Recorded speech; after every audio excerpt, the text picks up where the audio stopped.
because I don't want you guys to rush in and help me at the last minute. Like, I don't want you guys to rush in and try to help when there's a serious post like, okay, well, Shaz is really sick now. I don't want that. I want to... The identity of the victim and suspect in that shooting that took place this weekend. Just before noon on Saturday, Coppers Cove police found 31-year-old Shazmeen Tashawn Clack, who had been shot at a home off Anderson Avenue and Tanner Drive. Cove police identified the suspect as Alonzo Ezekiel Hunter of Beaumont. He was found at a nearby hotel and was arrested for murder. In the early morning hours of February 1st, 2025, a quiet neighborhood in Coppers Cove, Texas, was shaken by the noise of 4 gunshots. At around 11:48 a.m., police responded to a report of an unresponsive woman inside her home in the 900 block of Tanner Drive in Coppers Cove. When they arrived, the scene was horrifying. On the living room floor lay the cold, lifeless body of a 31-year-old influencer whose boyfriend had recently accused her of cheating with a popular rapper. There was no forced entry and nothing about the scene made sense. As the police dug deeper, they were met with the harrowing discovery that the person behind it all was the woman's boyfriend. But what the police would uncover next was darker than anyone imagined. This is the life and death of Shazmeen Clack. Is that right?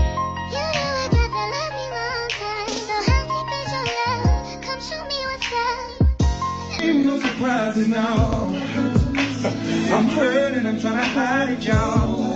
This story takes us to Coppers Cove, a city that has a crime rate of 278, higher than 79% of Texas cities and comparable to the USA average. A statistic that would reflect the tragedy that fell on Shazmeen Clack. Shazmeen Clack was born on August 9, 1993. She was raised in Kingsville, Texas, in a family that had weathered more than its fair share of storms. As the oldest of several siblings, she often stepped up as a second mother, caring, nurturing, and learning early what it meant to put others before herself.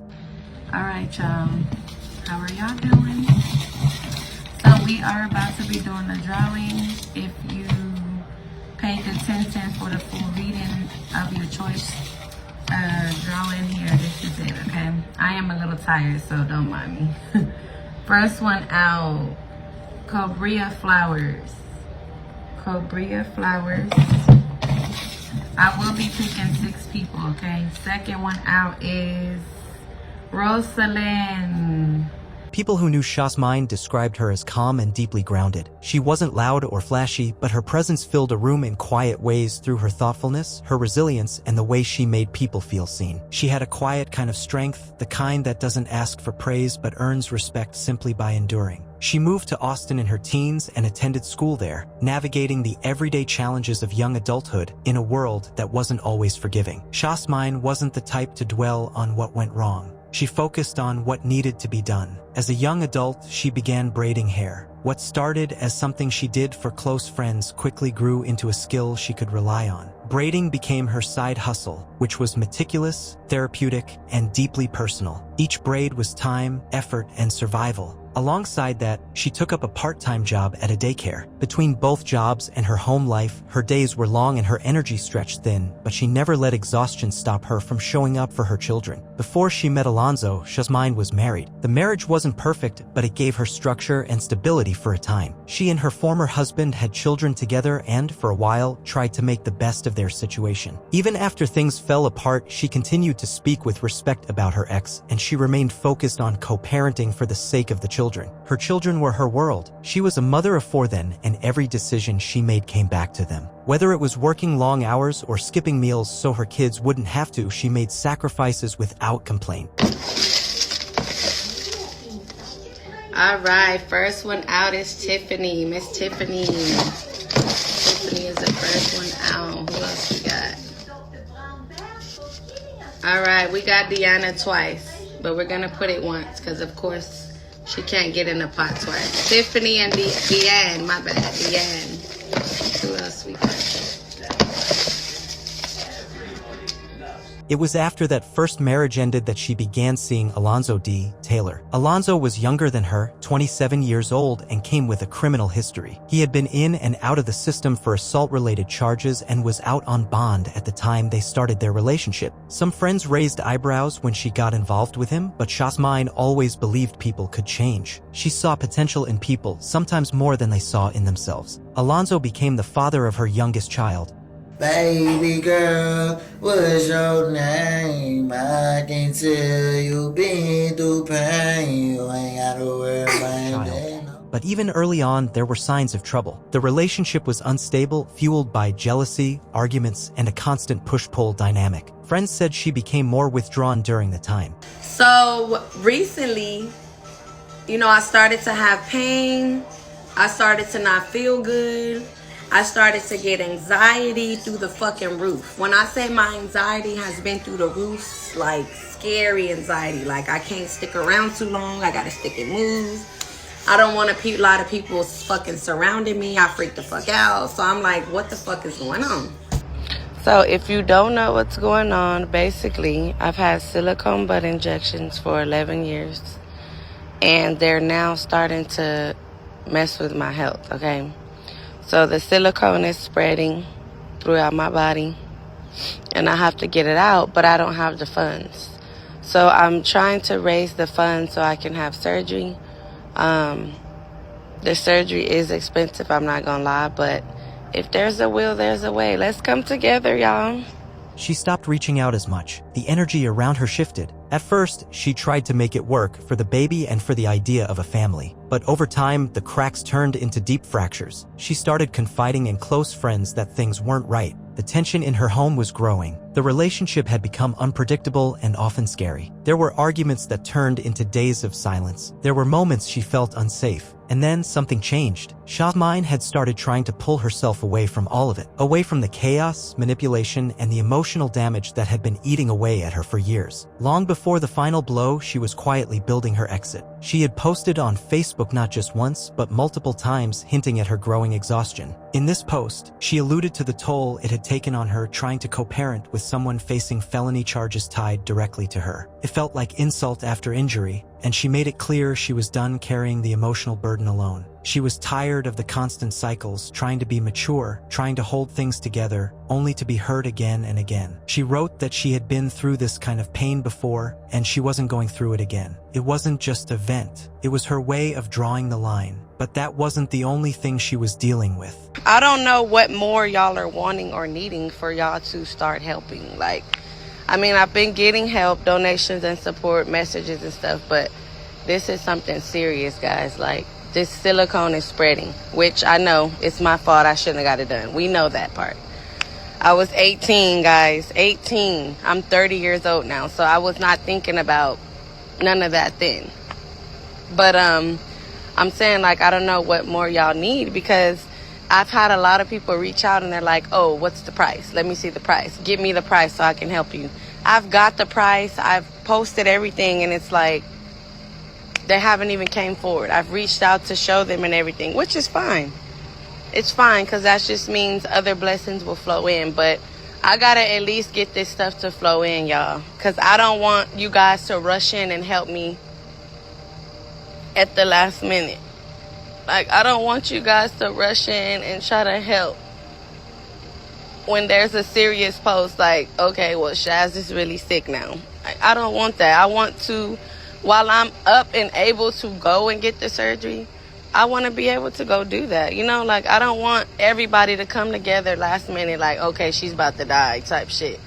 Behind the social media posts was a woman juggling school, parenting, and a tense, deteriorating relationship. Jasmine had been trying to keep some semblance of normalcy in a life that felt like it was constantly spiraling out of control. Her relationship with Alonzo had become toxic. It was volatile, filled with suspicion, accusations, and emotional turbulence. But eventually, she had enough. She ended it for good this time. And when she did, she made that clear online, too. She posted about finally being F-boy-free, a phrase that carried both sarcasm and relief. For the first time in a while, she sounded light, like she was finally breathing, and it showed. Her social media started changing. She smiled in photos again. Her eyes seemed brighter. She started posting about her health journey, about pouring love into herself, about focusing on her kids. People who knew her could feel the shift. This was a woman trying to reclaim her life. But for Alonzo, it didn't feel like healing. It felt like betrayal. He began obsessively monitoring her activity. Every post, every smile, every caption became a target for his paranoia. And then came the moment that truly ignited the fire. He saw messages between Jasmine and the rapper Finesse 2 times. My baby mama do readings and stuff, right? So this type of stuff she do with her dude clients and the people she fuck. She do readings, do cleans and stuff like that, but also she do sucking dick and balls and all that also.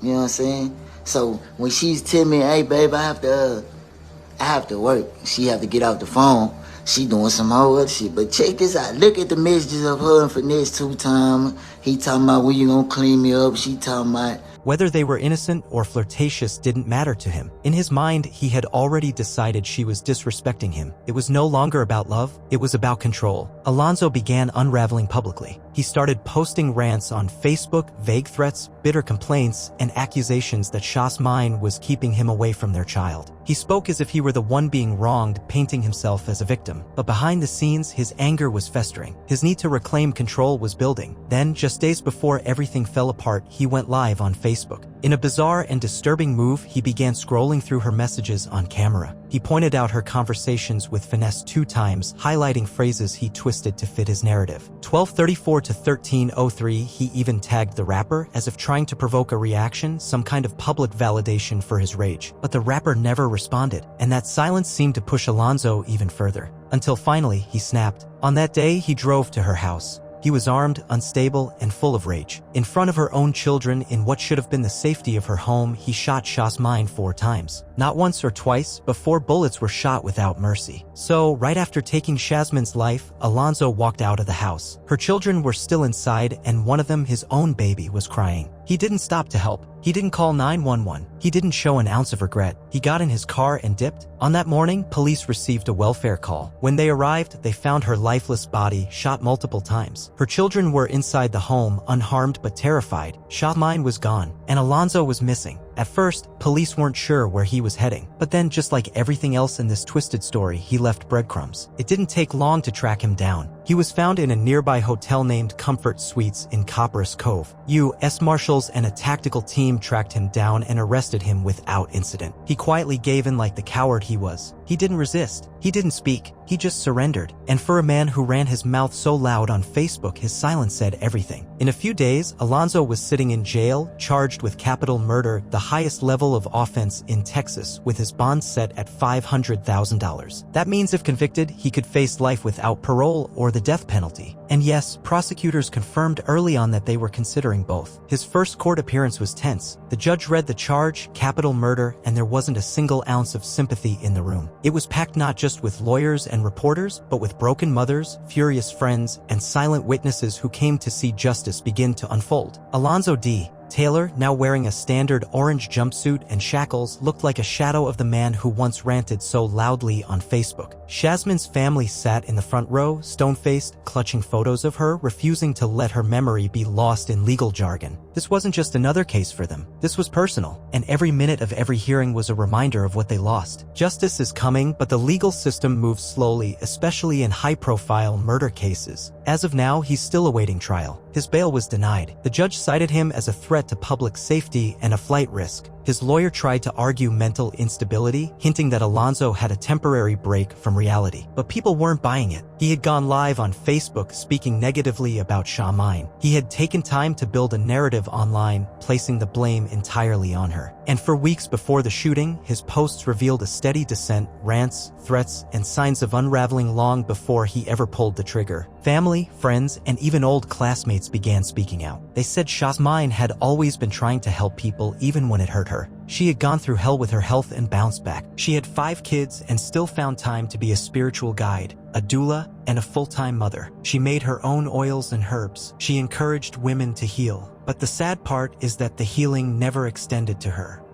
All right, y'all, listen. When I say this is one of my biggest pots, baby, if y'all ain't joining this tonight, what the are y'all doing? This is one of my biggest money spell pots in a while. Baby, if you're not joining this beach, what are you doing? Period.